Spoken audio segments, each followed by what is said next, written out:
Amados hermanos, amada iglesia, le doy gracias a Dios por su vida, por su presencia en este momento, en esta reunión.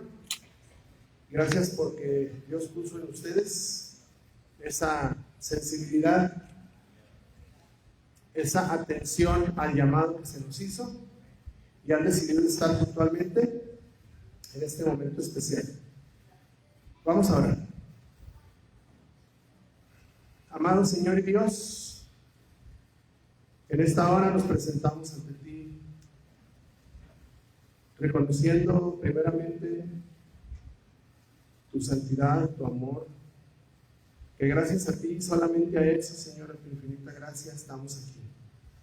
Hemos podido levantarnos y sin ningún mérito de nuestra parte nos recibes con tus brazos abiertos, tu oído abierto, pero sobre todo tu boca, que es tu palabra, abierta para enseñarnos tantas cosas, Señor.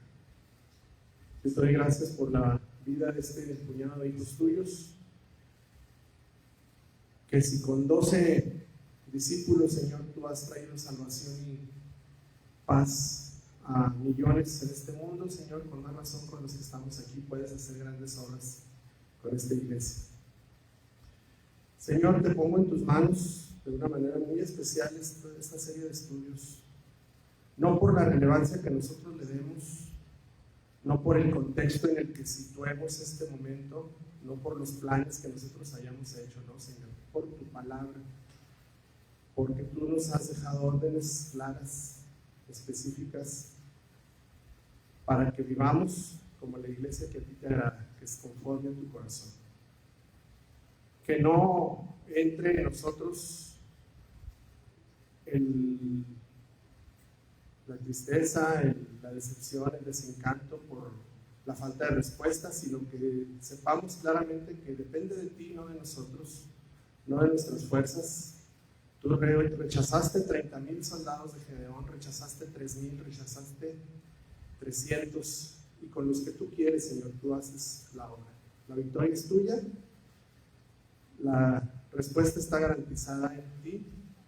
Nosotros solamente somos indignos merecedores de tu gracia y de la oportunidad que nos das de ser partícipes de ella. Toma en tus manos pues estos estudios, Señor, y manifiesta tu gracia, tu poder, derrama tu espíritu en estas clases y en este culto, porque te lo pedimos en el nombre de Jesús. Amén. Comenzamos, hermanos. Voy a empezar con unos antecedentes, no hay diapositiva para eso, solamente lo voy a leer a manera de preámbulo.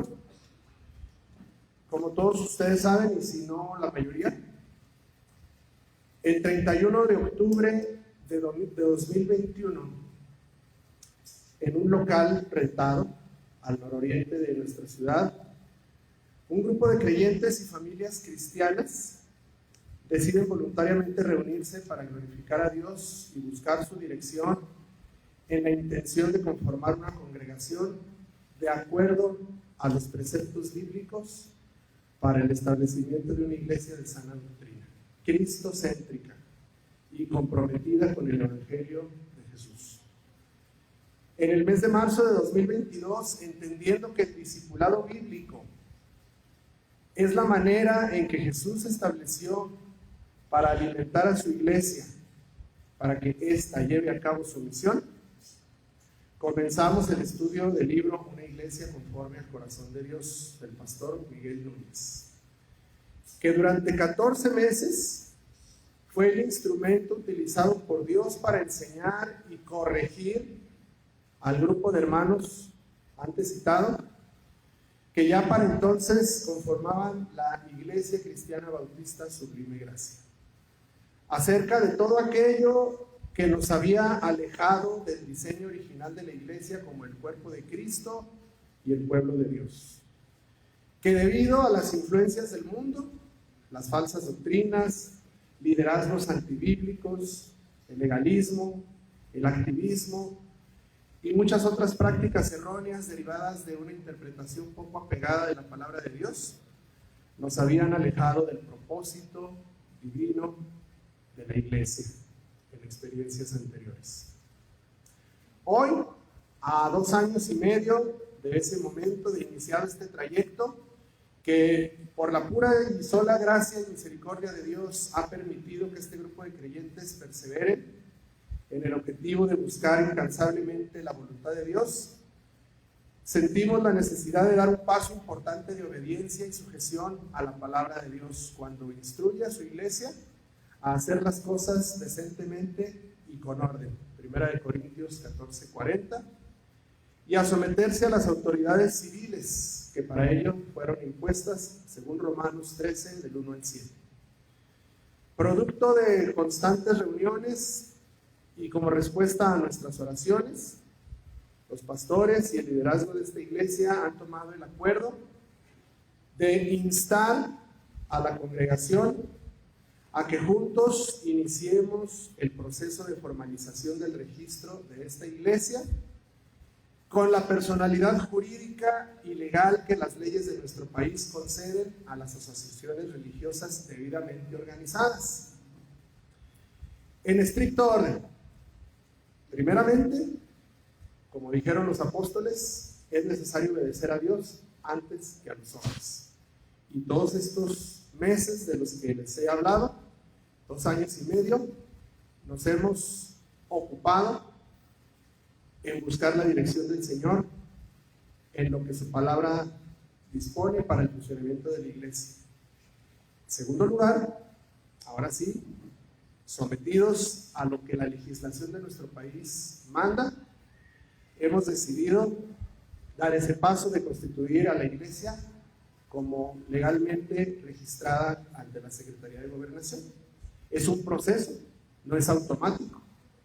No se trata de que levante la mano el que quiera, levantamos la mano y ya estamos. No, es un proceso, pues, si no arduo, pero sí se lleva su tiempo, se tiene que hacer con orden, con estricto apego a las normas y, primeramente, tras haber buscado la dirección de Dios a través de sus discipulados, una iglesia conforme al corazón de Dios, y luego a proponernos adquirir en nuestro corazón los rasgos del carácter de Jesús, en el discipulado como Jesús, pues ahora sí sentimos que es el momento y decidimos someternos también a las autoridades civiles, iniciando el proceso de formalización de la membresía de esta iglesia. No ha sido fácil.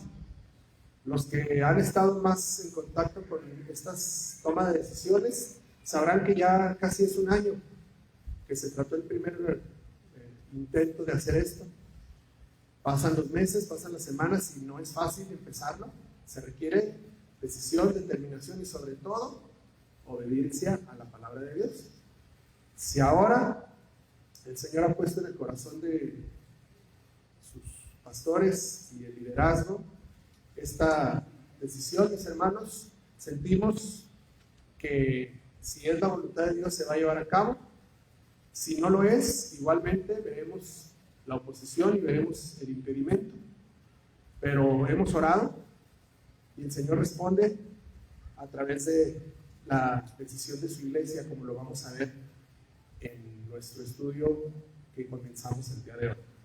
Es en este contexto, hermanos, que me acabo de tomar estos 5 minutos como preámbulo a la clase. Lo consideré necesario.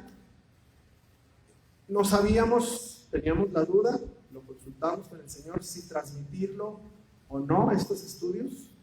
¿Por qué? Porque vamos a tratar asuntos muy personales, muy íntimos, al seno, al interior de la iglesia, pero también se va a hablar palabra de Dios. Y todo lo que tratemos aquí, todo lo que el Señor nos permita exponer, hermanos, tiene fundamento bíblico. Entonces no hay por qué esconderlo, no hay por qué someterlo al escrutinio de las personas, lo ponemos ante los ojos del Señor. Es una decisión que se ha tomado con base en oración y con base en determinación a la obediencia. Entonces, en este contexto, presentamos formalmente ante ustedes, los que han estado desde esta hora, los que vayan a agregar, los que le han dado la seriedad, el interés a la convocatoria que se hizo. Consagramos a Dios esta serie de estudios acerca de la membresía al cuerpo de Cristo que es la iglesia, como les decía, en el más estricto apego a las Sagradas Escrituras y a la interpretación de la sana doctrina. Primeramente la Biblia. En segundo lugar, la oración de los pastores, de quien les habla, que primeramente le digo al Señor, repréndeme a mí para poder transmitirlo a la iglesia. No voy a compartirles nada que yo no esté dispuesto a cumplir primeramente en mi persona. Y en tercer lugar, con base en autores de sana doctrina, como les decía, la principal fuente, el principal recurso metodológico que vamos a utilizar es el libro de Una iglesia conforme al corazón de Dios. Es un estudio que ya compartimos el año pasado, precisamente en mayo del año pasado. También auxiliado por el libro El cuerpo de Cristo, del pastor Suger Michelet, y todo lo que tiene que ver con la interpretación de las Sagradas Escrituras en cuanto a la doctrina bíblica. No doctrina bautista, que por supuesto es una bendición, ¿verdad?, de ser bautistas por tener la interpretación más apegada a la Escritura, pero más que nada, doctrina bíblica. Y bueno, hermanos, en ese contexto hago la presentación. Comenzamos con este estudio que yo espero, como lo he orado y como lo hemos pedido en varias ocasiones, que el Señor obre y que derrame su espíritu en el entendimiento de cada uno de nosotros. Hermanos, ¿por qué? Siguiente tema, siguiente punto. ¿Por qué es necesario hablar, enseñar, predicar en defensa de la membresía? ¿Qué no se supondría que debería ser un tesoro, algo muy preciado, mucho más que ir detrás en pos de un beneficio económico, de un beneficio material, incluso moral? ¿Que no se supone que no hay cosa más sublime y no cosa más maravillosa que pertenecer al cuerpo de Cristo? ¿Por qué se tiene que hablar, que enseñar y que predicar en defensa de la membresía? No estamos defendiendo algo indefendible, estamos defendiendo algo sublime y algo maravilloso. Bueno, tristemente el auge de los antivalores que privan en la sociedad actual han penetrado a la iglesia cristiana, hermanos, haciendo que hoy en día se haya vuelto necesario enseñar y predicar en defensa de la membresía, que se supone debe ser entendida como la pertenencia al cuerpo de Cristo que Él mismo estableció. Jesús mismo fundó la iglesia. Lo que se supondría que debería ser algo santo, agradable, deseable, añorable, debería estar la gente agolpada a las puertas de la iglesia, pretendiendo entrar, y nosotros buscando la manera de organizarnos para poderle dar entrada a todos. Eso, en teoría, eso debería de ser. Bueno, hermanos, pues hoy se concibe lamentablemente como una atadura que atenta contra la libertad, entrecomillado, y autonomía del hombre, que actualmente se revela contra cualquier indicio de autoridad. Nada nos molesta y nos estorba más que nos impongan una regla, una autoridad. Vivimos en una generación sumamente individualista, en que la autoridad máxima reside en nosotros mismos y en nadie más. Cada uno de nosotros, amparado en nuestro derecho al libre albedrío, a la libertad de decisión, se toma esa atribución y decide lo que está bien o lo que está mal para nosotros, para nuestra vida y por supuesto para los de nuestra familia. Lo único que importa es la realización del individuo y nada más. Sin embargo, sabemos que la autoridad de Dios está por encima de cualquier otra ideología o argumento humano. Por otra parte, la iglesia es concebida más como una institución. Prueba de ello es, en cierto sentido, la duda y el tiempo que nos hemos tardado en formalizarlo, precisamente por eso, porque desde el punto de vista espiritual Jesús estableció su iglesia al cumplir con lo que la Biblia dice que representa la iglesia del Señor. Nos damos por satisfechos, pero ¿por qué llevarlo al plano de la institucionalización? Bueno, tiene sus partes positivas, pero también por otro lado tiene su implicación negativa. Empezamos a ver a la iglesia como una institución más, ¿sí? Como lo vieron históricamente todos los regímenes. La separación iglesia-estado. Iglesia por un lado, estado por el otro, como que van compitiendo. Salud. También la vemos como si fuera una institución educativa. La educación secular es importante, pero también la educación cristiana. Nos ha hecho cierto daño ese concepto de educación cristiana. No es que sea malo en sí, es bíblica la enseñanza de la instrucción cristiana.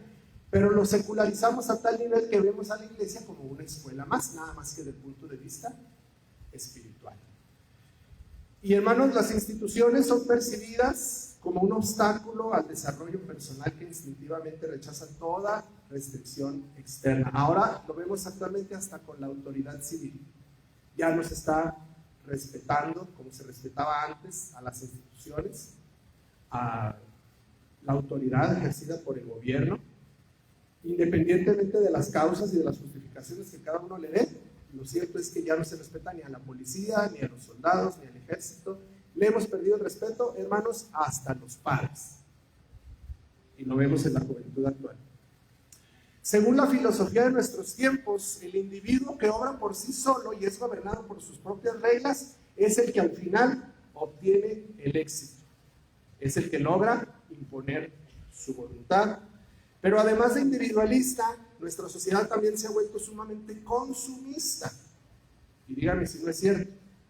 Estamos demasiado mal acostumbrados a nuestro propio beneficio, y no solamente eso, sino inmediato. Todo actualmente tiene que ser rápido, express. Y eso, hermanos, también ha afectado la vida y el ministerio de la iglesia. Y díganme si no, por lo general las personas estamos más preocupadas por lo que podemos obtener de los demás que por lo que nosotros podamos dar. ¿Quién, sinceramente veámoslo, quién se preocupa actualmente por servir, por amar, por dar? Ya en el extremo, por sacrificar, y es una palabra que no, como que no entra, no la concebimos. ¿Quién vive para servir? ¿Quién sacrifica algo a favor de otro? La verdad es que no, hermanos. Lamentablemente, esto ha permeado en la iglesia. Han surgido iglesias consumistas en las que los miembros se reúnen pasivamente y hasta numerosamente, ¿por qué no?, los domingos, a recibir. Vengo a ver qué me dan, vengo a ver qué tal está. Pasivamente, como les decía, llegamos y nos sentamos a recibir, a ver qué nos preparó el grupo de alabanza, a ver qué tal se prepararon, a ver qué nos preparó el pastor, a ver de qué va a predicar, a ver qué van a dar. Hace mucho que no dan refrigerio. A ver qué le prepararon a los niños, a ver si les están enseñando bien. A ver, ¿qué me llevo? ¿Cuántos de nosotros venimos con el corazón de dar? Vengo a ver qué le doy a mis hermanos, de qué puedo ser de bendición para ellos. Es una dura crítica, pero tenemos que verla de esa manera. Y luego, ¿qué pasa? Pues que la mayoría de las veces nuestras expectativas no se van satisfechas. Salimos con más desencanto que con agrado, con gozo, con satisfacción. Pues así estuvo la prédica, así está mi ofrenda. Así estuvo la alabanza, pues por eso no canté, no me gustó. Y si no son satisfechas, ¿qué hacemos? Pues lo mismo que hacemos con los supermercados. Ya abrieron el City Club, no, ya no voy a ir al viejo, ahora lo tengo más cerca. Ya abrieron otro mercado con mejores ofertas, ya no voy a ir al interior. Si me deja de satisfacer lo que la iglesia me está dando, pues busco otra. No habrá tantas, para eso hay suficientes. En estos tiempos, hermanos, la felicidad y la realización del individuo se han convertido en lo más importante, tristemente. La gente tiende a rechazar todo aquello que le imponga obligaciones. Somos una generación que quiere beneficios sin adquirir responsabilidades. Lo vemos claramente en tantas parejas actuales que ya no creen en el matrimonio, que prefieren vivir en unión libre, bajo el argumento que dicen: yo te quiero a ti, yo no necesito un documento legal para aprobarlo. Pudiera parecer un discurso muy romántico y muy tierno, cuando en realidad, hermanos, lo que está diciendo esa persona, ese hombre, esa mujer, es: no pretendo amarrarme a ti de por vida y cerrarme a otras opciones. Eso es la realidad. Fíjese lo parecido de este discurso al de muchos que se dicen ser cristianos, pero en relación con su iglesia dicen: yo amo a Jesús, pero no lo suficiente como para comprometerme con una bola de en el mejor de los casos, de personas, porque a veces les decimos más feo, una bola de personas, fanáticos, infieles, incumplidos, y amarlos incondicionalmente, encima de todo, amarlos incondicionalmente. No, yo mejor sigo a Jesús, no a un hombre, o mejor sigo a Jesús y no a las personas. Y eso, hermanos, sin contar a los que no en ese extremo tan radical que me estoy atreviendo a plantearles, sino en uno, digamos, mesurado. Ok, entiendo lo que la Biblia dice, tengo que hacerlo porque así me lo enseña la Escritura, pero, hermanos, que perdemos la dimensión de lo que el compromiso implicaba, precisamente por estar envueltos en esta sociedad. Es por eso, hermanos, que se vuelve pertinente retomar este estudio. Como les decía, lo vimos hace un año, pero ahora, en este contexto, en esta coyuntura, a punto de iniciar la formalización del registro de nuestra iglesia como asociación religiosa debidamente reconocida por las leyes y las autoridades civiles. Y es nuestra oración para que Dios, a través de su Espíritu Santo, obre poderosamente, abriendo los ojos de aquellos a quienes el Señor decida añadir a esta iglesia, como dice Hechos, el Señor añadía cada día a los que habían de ser salvos. Si ya somos salvos, a los que han decidido voluntariamente formalizar su membresía con esta iglesia. Y créanme que para mí fue una lucha, fue una duda de semanas, no una, de varias semanas, decidir y plantearle al Señor desde dónde comenzar. Yo pude haber empezado ya hace más de 20 minutos, ya directamente a lo que dice, que los miembros, que la disciplina y esto y aquello. ¿Hubiera sido provechoso? Claro que sí. El Señor obra, no depende de nuestros planes. Pero me quise remontar, y lo seguiremos haciendo en la clase de hoy, más allá. Porque es necesario que el Señor nos hable y nos abra los ojos, hermanos. Hay muchos nuevos creyentes. Hay muchos, como nosotros, los reconocemos, que no habíamos profundizado en la Escritura por años, hermanos. Yo tengo 52 años de edad, casi 40 años viví creyendo cosas erróneas respecto a la iglesia. Y desde que nací en un hogar que, aunque mixto, mi madre siempre me llevó a la iglesia, siempre me enseñó, y eso no era garantía. Es una preocupación constante del liderazgo de esta iglesia que se enseñe la Escritura tal como está escrita. Y yo sé que muchos de ustedes provenimos, me incluyo, de contextos en los cuales no se nos enseñó con la debida claridad lo que la Biblia dice. Lo hicimos hace un año, pero veo que no son las mismas personas que hace un año estaban. Entonces se tiene que retomar, se tiene que volver a rescatar, y por eso, hermanos, se ha planteado comenzar este estudio desde donde lo vamos a hacer. Van a decir ustedes, esta clase fue perdida, hubiera venido la próxima semana. No, hermanos, créanme lo que no va a ser perdido. Tal vez ahorita vea usted, no se habló nada, se perdió el hermano, no se dijo nada de la membresía. Sí se dice. A lo mejor no lo ven todavía tan evidentemente, pero créanme lo que está consultado con el Señor, y va a ser a partir de donde el Señor quiere que se estudie. ¿Desde dónde? Desde el origen. El origen de la iglesia a través de la Biblia. Todavía no es de la membresía, todavía no estamos hablando de la organización, pero es necesario que lo veamos desde ahí. Sin ahondar mucho en detalles, porque ya se dio la lección, solamente recordando algunas cosas, solamente las vamos a rescatar, y si usted quiere, ya en lo particular, pregúnteme y le damos el estudio completo. Pero todo ya se dijo, ya se fundamentó.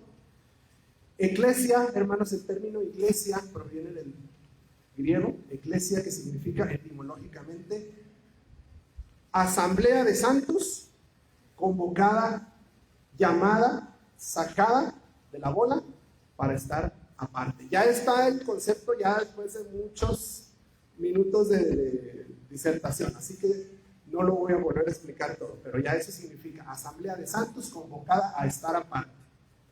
Dios, en su gran anhelo por relacionarse con su creación, mis hermanos, hombres y mujeres que voluntariamente anhelan compartir su santidad, Él quiso relacionarse con ellos. Desde el origen desde que creó a Adán y Eva, dice la Biblia que Dios se paseaba en el huerto con ellos. Dios no nos creó para estar yo acá y tú allá, separados. No, Él quiere entablar relación con su creación. Y Él creó desde el principio un plan para que llegáramos al final, a la eternidad, a estar con Él. No es que haya fracasado el plan original, no es que haya surgido un plan B emergente para rescatar lo que el hombre echó a perder. No, así estaba estipulado desde el principio, desde el huerto del Edén. Ahí con Génesis, con Adán, ahorita lo vamos a ver a profundidad. Ahí está solamente un breve recorrido por todas las etapas bíblicas. Usted se puede agarrar desde la página 1, Génesis capítulo 1, ya está presente la iglesia. Aunque me mire como, así con los ojos que me están mirando. Ahí está, cuestión de profundizar. El pacto con Abraham, el pacto con Moisés, cuando le da al pueblo las leyes en el monte Sinaí, cuando erigen el tabernáculo, ahí está presente la intención de Dios de morar con su pueblo, a través de los jueces, a través de los reyes, en el pacto que hizo con David, luego que hace con Salomón, aunque el que vale es el de David. A Salomón le da su gracia recordándole que el pacto lo hizo con David, no con él. Sí, lo están precisamente ahorita los que estamos llevando tiempo con Dios, estamos en Primera de Reyes, lo estamos viendo ahorita. Luego el templo que erigió Salomón, una vez más, se manifiesta la gloria del Señor al llenarlo. Luego los profetas, el último de los profetas, el Mesías, Jesús, cuando llega, con su sangre reconciliando al hombre con Dios. Luego con la vida de la iglesia, primeramente llegando el Espíritu Santo el día de Pentecostés, la obra que inicia su iglesia. Ahí ya, ahora sí que ya evidentemente todo el preámbulo fue adelantos, ¿sí? Preámbulos, tipos de lo que ahora es. Ya la iglesia funcionando a partir de Hechos 2, expandiendo el evangelio, predicando a todas las naciones, hasta lo que llevamos actualmente. La iglesia sigue trabajando en las luchas y en las pruebas, como dice el Corito, solamente por la obra del Espíritu Santo. Y lo último que falta por cumplirse, donde también está presente la iglesia, es que Jesús vuelve en su segunda venida a recogerla. ¿Sí? Entonces, si se fijan, desde la primera página hasta la última página de la Biblia está presente la vida de la iglesia. ¿Por qué tanto tiempo y tanto esfuerzo y tanta saliva en identificarla, hermano? Porque yo quiero que tú te veas reflejado ahí. En cada página, cada vez que tú hagas tu devocional y abras la Biblia, ahí estás inmerso. Ahí estás incluido en el plan, en el diseño de Dios para morar con su pueblo, que ha pasado por muchas etapas, por algunos escollos, sobre todo a causa de nuestra infidelidad. Se ha roto esa relación, bueno, pero el Señor sigue adelante con su plan. Y eso nada ni nadie lo va a impedir, contigo o sin ti. Y esto, hermanos, quiero que lo tengas bien presente. Cada vez que abras tu Biblia, cada vez que ores al Señor, cada vez que te sientas parte del cuerpo de Cristo, te veas identificado como parte de la iglesia. A esta iglesia a la que el Señor diseñó, creó y entregó a su Hijo Jesús. Él se la dio. Primero para que la fundara. Segundo para que su iglesia le siguiera, le adorara, le glorificara y continuara la obra de su ministerio. Jesús instituyó su iglesia, todavía duró algunos meses en su ministerio terrenal, pero no la había echado a andar. Dejó instrucciones, dejó lineamientos para ella, pero la iglesia empezó. Él dijo claramente: cuando reciban el poder, cuando haya venido sobre vosotros el Espíritu Santo. Jesús lo estableció, incluso estableció normas de disciplina para su manejo, pero no la pastoreó. O sea, Jesús no fue pastor, Jesús fue el sembrador de la iglesia y empezó el Espíritu Santo a preparar, a desarrollar. Entonces, hermanos, de esa misma manera, quiero que lo veamos así como de la misma manera que no puedo entender un libro. Supóngase usted que tengo 2 hijos y los 2 quieren leer al mismo tiempo el Quijote. A ver, para que no se peleen, espérenme, parto el Quijote y le doy la primera parte a uno y la segunda parte al otro. ¿Será provechoso para ellos? No lo van a entender. Ni la primera le va a entender porque no tiene el final, ni la que lea el final le va a entender porque no tuvo el antecedente. De la misma manera, no podemos entender la obra, el plan de Dios, si no leemos la Biblia en su contexto entero. Hay quienes dicen que la iglesia solamente está en el Nuevo Testamento. Efectivamente, usted no encuentra la palabra iglesia en el Antiguo Testamento, pero está presente. Su obra, su ministerio, su diseño, su fundación. No podemos entender una cosa sin la otra.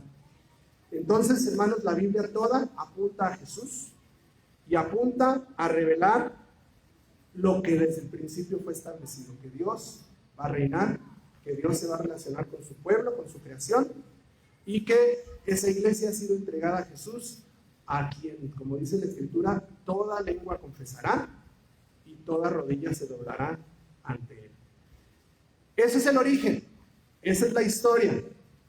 Vamos a ver la función de la iglesia. ¿Cuál es su función?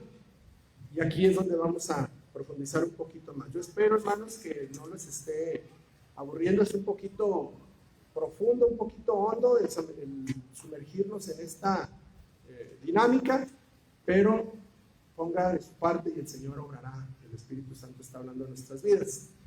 Vamos a leer Efesios 5, porque no hemos usado la Biblia, y si de algo me comprometí, les dije al principio, es que íbamos a ser bíblicamente centrados. Vamos a leer Efesios capítulo 5, versículos del 25 al 32.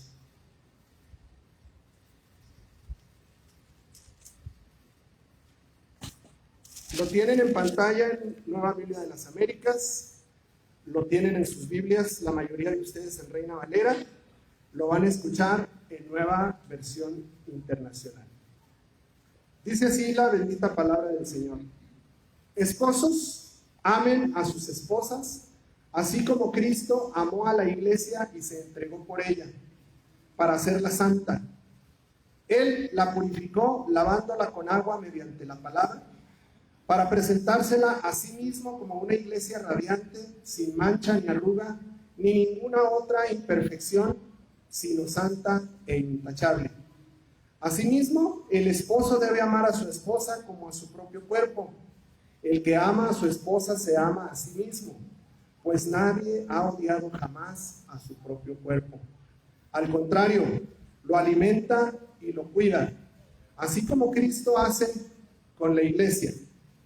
Porque somos miembros de su cuerpo, por eso dejará el hombre a su padre y a su madre y se unirá a su esposa, y los dos llegarán a ser un solo cuerpo. Esto es un misterio profundo. Yo me refiero a Cristo y a la iglesia. Muchos de ustedes dirán, ahora sí, hermano, ya lo perdí. ¿Qué tiene que ver esto? Ya cree que está en una boda. Se equivocó el pasaje, como la semana pasada, ¿verdad? Que empecé con un navideño. No, hermanos, no. Sí estoy medio chubelequé, pero no tanto. Es importante y tiene toda la relación del mundo, ahorita lo vamos a ver, este pasaje, con la defensa bíblica de la membresía. ¿Qué tiene que ver, hermano? ¿A dónde está? Yo no le hallo. Nos estamos alejando del tema, ya va a empezar a hablar de los esposos y las esposas. Bueno, para explicar esta relación es necesario, nuevamente, regresar al origen, hacer un recorrido a través de la Biblia desde Génesis. Como ya dijimos anteriormente en la introducción, los cristianos gozamos actualmente de una comunión con Dios. Gracias, únicamente gracias a la sangre, al sacrificio precioso de Cristo Jesús. Es Él, con su muerte, quien nos dio libre entrada al trono de Dios, cosa que todos los hijos de Dios del Antiguo Testamento no gozaron, no disfrutaron de esa relación directa. Nosotros la tenemos ahora, gracias a Jesús.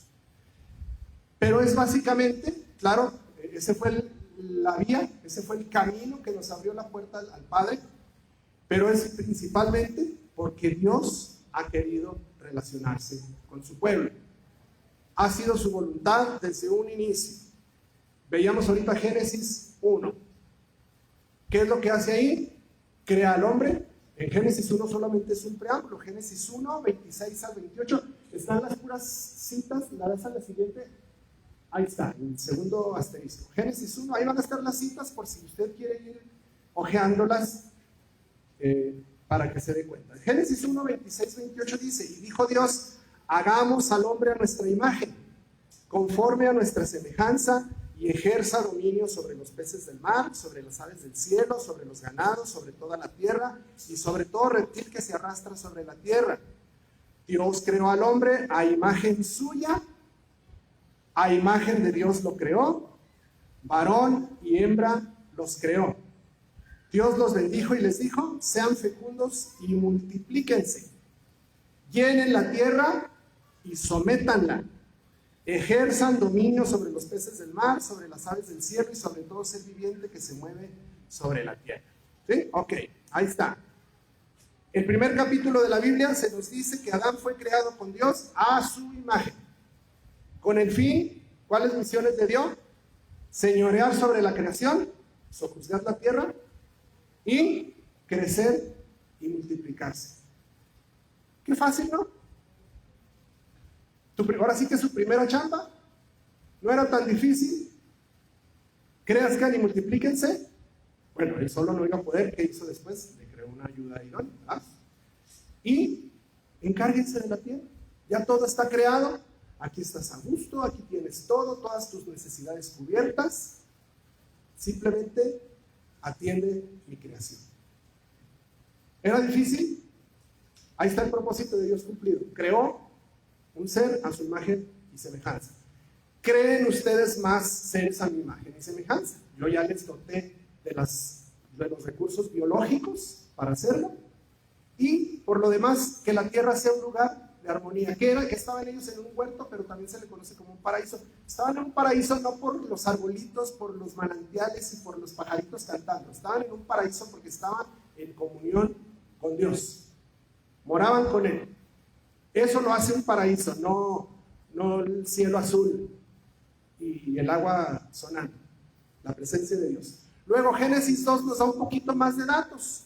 Ya pasamos al capítulo 1 para que vean que sí está. Vámonos al 2.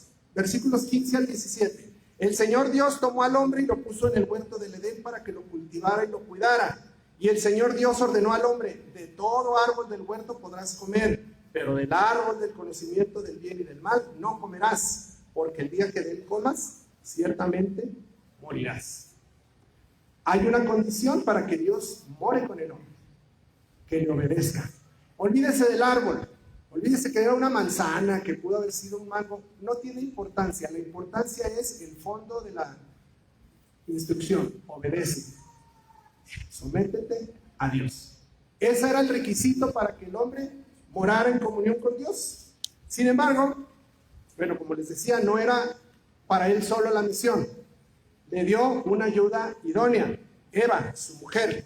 Un poquito más adelante vemos que lo hace dormir en un sueño profundo y de una de sus costillas forma a su mujer y se la da y le dice, esta será llamada varona porque del hombre fue tomado. ¿Qué pasó? Juntos, ya no solo, juntos deberían cumplir la misión que Dios les había encomendado. ¿Pero qué pasó? Fracasaron. Fallaron cuando no cuidaron su huerto, dejando entrar al pecado. ¿Y qué pasó?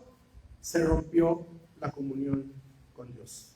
Dice la Biblia que los tuvo que expulsar de su presencia y puso un ángel con la espada desenvainada para impedirles la entrada.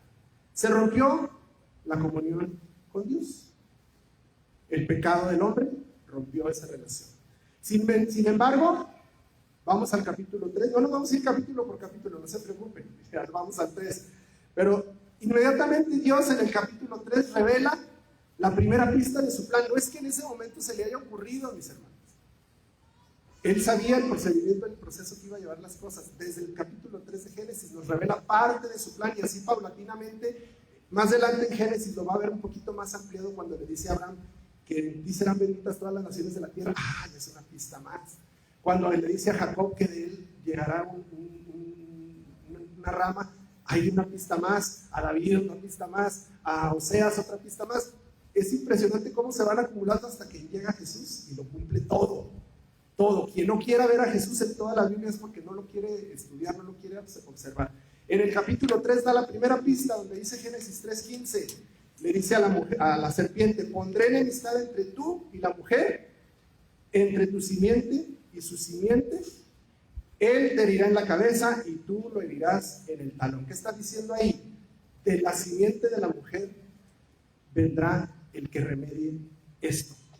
¿Sí? Ahí, bueno, profundizando teológicamente podríamos dedicarle un tiempo a esto, pero ahí está la respuesta. De la simiente de la mujer, de la misma raza humana, iba a salir quien remediara esto. La misma misión original que le dio a ellos no ha cambiado. El plan sigue siendo el mismo. Dios no cambia de planes. Dios es inalterable. Su plan sigue siendo el mismo, pero ahí está el remedio que Él está poniendo. De la misma simiente de la mujer nacerá el que remedie este problema. Esto se cumple. Ya no le vamos a dar todo el recorrido, pero usted lo sabe.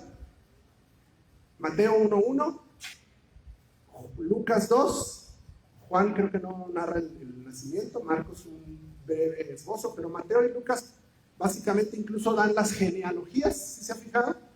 Mateo 1:1 dice, libro de la genealogía de Jesucristo, hijo de David, hijo de Abraham. Él se da el brincote. Mateo no se preocupó tanto por eso. Jesús, hijo de David, para que los judíos vieran que era la descendencia de David. Claro, si usted quiere andar, pues vea si ahí el hijo de David fue este, y luego este, y luego este, y se vienen todas las genealogías hasta llegar a Jesús. Y luego el brincote desde David ¿hasta quién? Hasta Abraham, a quien Dios le prometió que en él serían benditas las naciones de la tierra. Pero Lucas sí se preocupó. Yo sé que no lo vamos a leer todo. Lucas 2, si usted lo quiere, lo lee en su casa, del 23 al 38. No lo transcribo todo porque son puros nombres, pero me gustaría que lo estuvieran leyendo. Dice el 23, cuando Jesús comenzó su ministerio, tenía unos 30 años, siendo, como se suponía, hijo de José. Ahí empieza, luego de Jesús a José, por eso dice se suponía, sabemos que José no conoció a María, Jesús era hijo del Espíritu Santo, pero por eso aclara Lucas como se suponía, hijo de José. Y luego se va nombre por nombre, nombre por nombre. Yo no los conté, si usted quiere cuéntenos, no sé cuántos serán, a lo mejor son 100. Pero váyanse hasta el versículo 38. ¿A quién llega? El 38, Lucas 2:38. A Adán. ¿Se fijó? Génesis 3, Lucas 2. Ahí está. ¿Sí? ¿Cuántos años han pasado ahí? 5,000, si usted quiere. No era el mismo autor, sin embargo habla de lo mismo. La Biblia es una. Solamente así se explica cómo Dios es el que inspiró a todos los escritores bíblicos, que a lo largo de tantos años nunca pierde el hilo de la misma historia. Sí, para todos aquellos que refutan la autoridad y la divinidad de la escritura. Bueno, y lo confirma el Nuevo Testamento una y otra vez, por puro ejemplo, Gálatas 3:16. Ahora bien, las promesas fueron hechas a Abraham y a su descendencia. No dice, y a las descendencias, como refiriéndose a muchas, sino más bien a una, y a tu descendencia, es decir, Cristo. Ahí está. Ese postrer Adán, que es Jesús, Dios encarnado en hombre, enfrentó la misma prueba que enfrentó el primer Adán. ¿Sí? Fíjense bien. ¿Qué pasó con Adán? Lo puso en un huerto, a diferencia que a Jesús lo puso en un desierto, cuando fue tentado. Adán estaba con todas sus necesidades satisfechas en relación con Dios. Llegó la tentación. ¿Y qué pasó? Él fracasó. Él pecó. Mientras tanto, Jesús, tras ser bautizado, fue tentado en un desierto, padeciendo en carne propia las necesidades físicas del hambre, de la soledad, y Jesús triunfó. ¿Cuál fue el resultado? ¿Usted lo conoce? Adán, creo que está en la siguiente, mija, porque es un resumen. ¿Vale? Ahí está. Adán, un hombre creado conforme a la imagen de Dios, se dio a la tentación de querer ser como Dios, privándonos a todos del paraíso, entendiendo el paraíso, como les dije hace un momento, de la comunión con Dios. Jesús, el segundo Adán, que es más correcto llamarle el postrer, el último Adán, si es el segundo, pero es el último porque no habrá otro, no hay nada que mejorar o que superar. Jesús, el postrer Adán, siendo Dios, no su imagen como era Adán, no, su imagen, siendo Dios, se hizo hombre, se despojó de su imagen de Dios para hacerse hombre, al revés. Y en obediencia al Padre asumió la culpa, cargando con el pecado desde esa desobediencia de Adán y Eva hasta los nuestros, el tuyo y el mío, actuales. Y murió en nuestro lugar para devolvernos ese paraíso, entendido como la comunión con Dios, que Adán perdió por su desobediencia. ¿Ven la relación? ¿Sí? No es ficticia, no es forzada. La Biblia en varias ocasiones lo refiere así a Jesús como el segundo Adán. Vean por favor Romanos 5, 18 y 19. Dice Pablo: así pues, tal como por una transgresión, por un pecado, resultó la condenación de todos los hombres, así también por un acto de justicia resultó la justificación de vida para todos los hombres. ¿Ven? Ahí está otra vez el primer Adán, el postrer Adán. El acto de un hombre nos condenó, el acto de justicia de un hombre nos redimió. Porque así como por la desobediencia de un hombre los muchos fueron constituidos pecadores, nosotros, así también por la obediencia de uno, los muchos serán constituidos justos. Híjole, ya nos estamos acercando, pero yo todavía les veo muchas caras de Juan. Caras de que, ¿qué tiene que ver esto con la membresía? Me dijeron que viniera, que porque iban a hablar de la membresía, ya faltan 15 y no ha dicho nada. Ya nos estamos acercando. Hermanos, no es fácil, créanme lo que han sido horas de estudio, y como dice Pablo en Efesios 5:32, grande es este misterio. Ahí él mismo se sentía superado, rebasado. Grande es este misterio, pero ahí vamos, nos estamos acercando. Cuando Cristo restauró nuestra comunión con Dios, lo que acabamos de explicar, al mismo tiempo inició en nosotros un proceso de transformación para restaurar en nosotros esa imagen de Dios que perdimos. ¿Se acuerdan?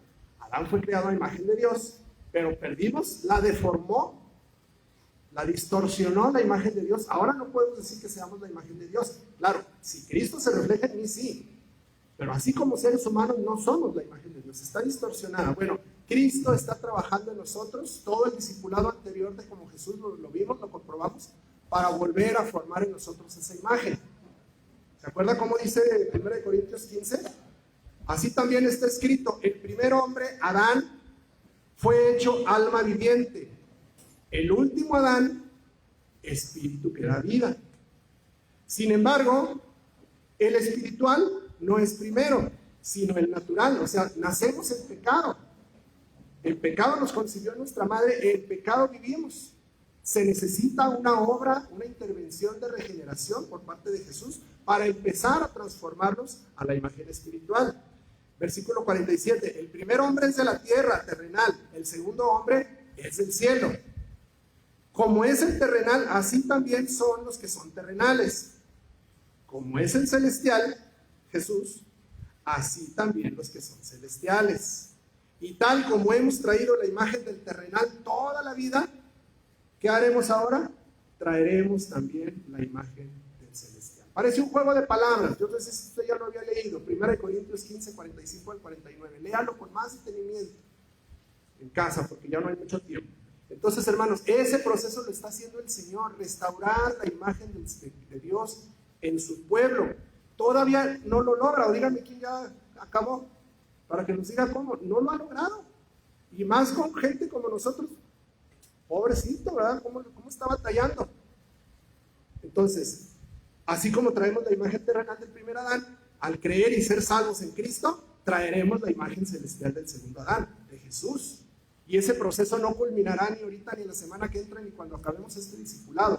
Culminará cuando el Señor nos recoja, cuando Él venga a recoger su iglesia. Por eso dice, es un proceso. 2 Corintios 3:18, todos nosotros con el rostro descubierto, contemplando como en un espejo la gloria del Señor, estamos siendo transformados en la misma imagen de gloria en gloria, como por el Señor, el Espíritu, poco a poco. Y no lo va a lograr hasta que estemos en su presencia. Es aquí, a ver si ya conectamos, donde entra escena la iglesia, donde vamos a hablar por fin de la membresía. Es decir, a ver si ya me explico y a ver si ya lo comprendimos. Lo que Adán y su ayuda idónea, Eva, no pudieron llevar a cabo. ¿Se acuerdan cuál era la misión? Ya la dije, espero que no se les haya olvidado. Llenar la tierra de seres creados a la imagen de Dios. ¿Para qué? Para vivir en comunión con Él. Esa era la misión. Ellos no pudieron. ¿Quién tuvo que venir a remediarlo? Jesús. Cristo sí lo logró.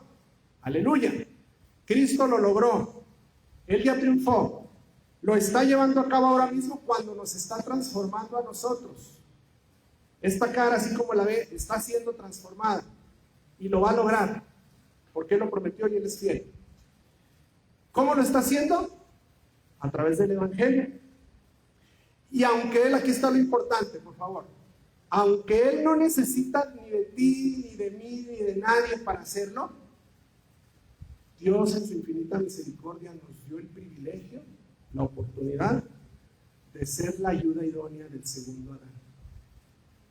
¿Sí? ¿Ya captamos?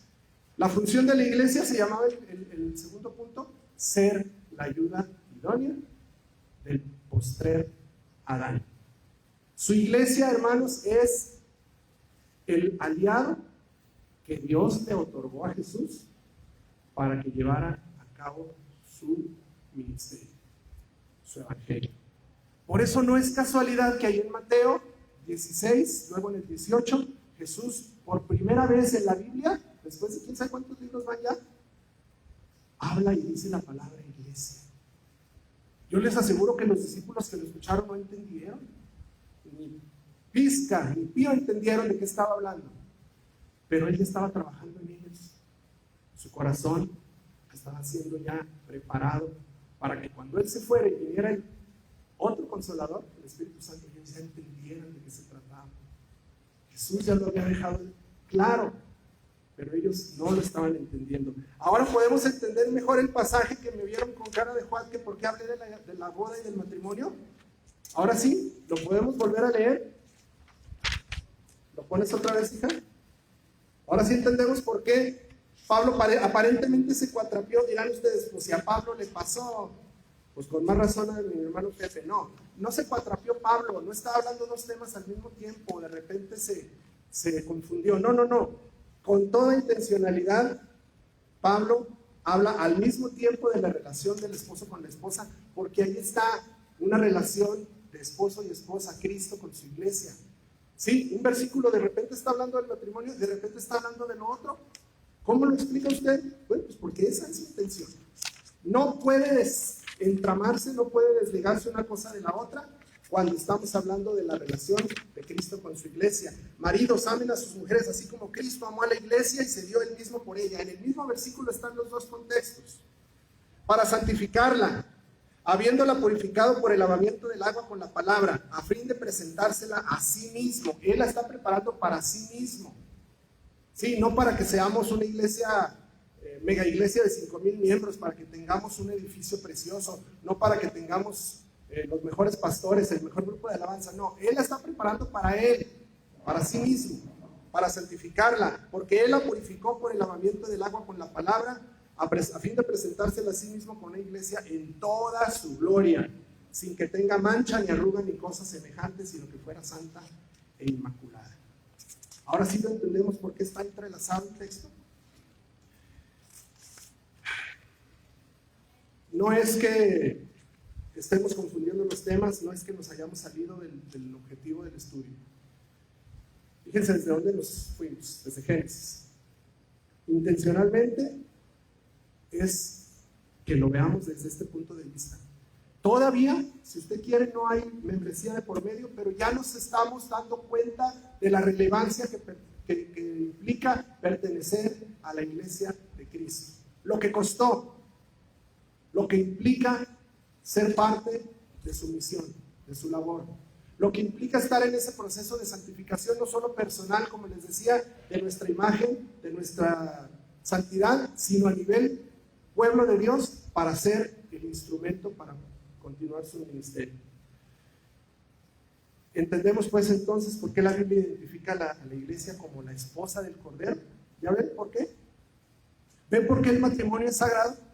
Como se llama el discipulado de matrimonios. ¿Ven por qué el matrimonio es santo? ¿Ven por qué no podemos concebir la idea de un matrimonio homosexual? ¿Ven por qué no es la voluntad de Dios eso? ¿Ven por qué nunca la iglesia cristiana permitirá y autorizará ese tipo de perversidades? ¿Sí? Nos damos cuenta de la importancia y la relevancia. De la misma manera en que Dios se relaciona con su pueblo, es la misma manera en que Dios quiere que el matrimonio sea sano. Dios permita que esté leve, porque fue breve, por mucho que me haya tardado 1 hora, es un breve recorrido porque 66 libros no se condensan en 50 minutos. Que este breve recorrido bíblico haya servido para conectar el plan salvador de Dios con la obra de la iglesia. No se puede estar a favor de una cosa y en contra de la otra. ¿Sí? La prevalencia del diseño de Dios es la misma desde el Antiguo Testamento hasta el Nuevo Testamento. Todos apuntan a Jesús y a su obra redentora. Y sobre todo, hermanos, que permita Dios que abramos los ojos y tengamos una clara conciencia de la importancia de comprometernos con su obra, con su misión, que no la tomemos a la ligera, que ya deje de ser venir a la iglesia una costumbre dominical, una manera de lavar nuestras culpas o nuestros remordimientos de la semana yendo a la iglesia para que el Señor me perdone y vuelva a empezar de cero. No, hermanos, ya veámoslo como lo que es. Por eso se está retomando este estudio, para que Dios abra los ojos de todos aquellos que se van a comprometer. No queremos miembros forzados, no queremos miembros a modo, no queremos que la membresía sea solamente como tener la tarjeta de Sam's o de City Club, que me da privilegios a cambio de algo, mi diezmo, de mi servicio, de mi asistencia. No, es mucho más que eso. Tal vez la palabra nos hace daño, membresía, porque ahorita la tenemos muy relacionada con eso, con un club. Deje de ver la iglesia como un club. Véala como lo que es el cuerpo sacrificado de Jesús, derramado a favor del ministerio divino que Dios quiso relacionarse con su creación. Ese es el ministerio al que estamos llamados, dice 2 Corintios 5. Todo esto procede de Dios, quien nos reconcilió con Él mismo por medio de Cristo y nos dio el ministerio de la reconciliación. ¿Ve? Él pudo habernos reconciliado automáticamente, pero Él creó seres independientes con libre albedrío, y a nosotros, la iglesia, nos dio ese ministerio de reconciliar al mundo con Dios. Es decir, Dios estaba en Cristo reconciliando al mundo con Él mismo, no tomando en cuenta a los hombres sus transgresiones, y nos ha encomendado a nosotros la palabra de la reconciliación. Por tanto, somos embajadores de Cristo, como si Dios rogara por medio de nosotros, de nuestra boca, de nuestros labios, de nuestra labor como iglesia: mundo, reconcíliense con Dios. Esa es la misión de la iglesia. Esa es la misión que tú vas a adoptar y vas a adquirir si decides ser miembro del cuerpo de Cristo. Y termino con esta conclusión. Una vez comprendido este punto, continuaremos ahora sí la próxima semana. Esto ya no se va a repetir, por eso les decía yo en el mensaje, es imposible estarlo repitiendo cada semana, aunque sería muy provechoso, pero no podemos, tenemos que avanzar. Esto fue el fundamento bíblico del origen y de la función de la iglesia, ¿sí? Pero que esto nos sirva de base, de fundamento, de cimiento, para ahora sí hablar de términos eclesiásticos, porque también en la Biblia están presentes, ya sin necesidad de estar justificando: mire, hermano, es que Dios no. Ya se dijo. Ahora sí que el que tiene oídos para oír, oiga, entiéndalo, y si se va a comprometer, comprométase con conocimiento de causa. Revisaremos en los siguientes estudios la manera en que somos. Yo le había puesto conminados, no, olvídese las invitaciones, desafiados, a última hora le cambié. A involucrarnos le había puesto, no, a comprometernos. ¿Se acuerda de la gallina y el cerdo? Que le dice la gallina al cerdo: vamos a hacer huevos con jamón. No, tú quieres involucrarte, pero para mí implica comprometerme. El cerdito tenía que morir para hacer jamón, la gallina no.